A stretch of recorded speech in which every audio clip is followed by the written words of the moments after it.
এবং এই ডিসি মাসুদ কিন্তু ওনাকে মানে নাই, বুয়েটের শিক্ষার্থীদের ওপরে ন্যাক্কারজনক হামলা হয়েছে। শিক্ষামন্ত্রীর যেই বক্তব্য, জনরোষ আবারও তৈরি হবে এবং আন্দোলন পথ ছাড়া আসলে আমাদের আর কিছু বলার থাকবে না। একজন প্রাপ্তবয়স্ক মানুষ, বিশ্ববিদ্যালয়ে পড়ুয়া একজন শিক্ষার্থী আইমুদ্দিনের ওপরে না, একজন কিশোরের ওপরেও গালে থাপ্পড় দেওয়ার ঘটনা ঘটেছে এবং সাংবাদিকদের ওপরেও হামলা করার ঘটনা ঘটেছে।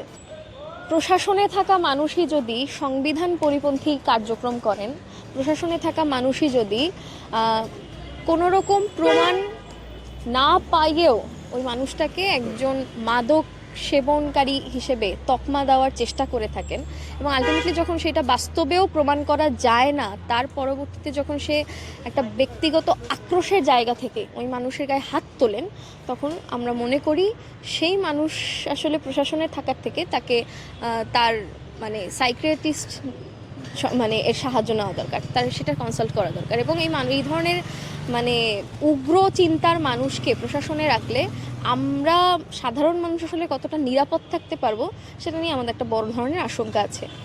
আর একটা বিষয় কি, কেন প্রতিটা শাসনামল চেঞ্জ হলেও কেন পুলিশের এই চরিত্র বদল হয় না? কারণ এই বাহিনীটা যেভাবে করে আসলে পরিচালিত হচ্ছে, প্রত্যেকটাই তো একটা আইন দিয়ে পরিচালিত হয়।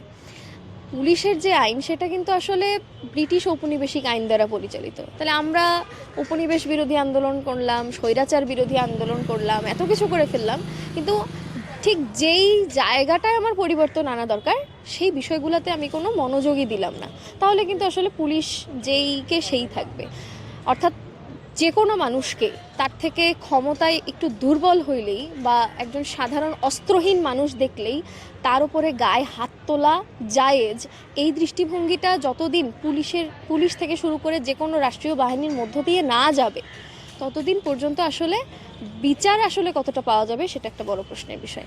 এবং এই ডিসি মাসুদ কিন্তু ওনাকে মানে নাই। এইখানে শাহবাগে শিক্ষকরা যখন আন্দোলন করেছেন, সাউন্ড গ্রেনেড মেরে শিক্ষকদেরকে ছত্রভঙ্গ করা এবং সেই সাউন্ড গ্রেনেডের আঘাতে সেইটার কারণে ফাতেমা আক্তার নামে একজন শিক্ষকের মৃত্যু ঘটানো, এই ধরনের বিষয় ঘটেছে। বুয়েটের শিক্ষার্থীদের ওপরে ন্যাক্কারজনক হামলা হয়েছে।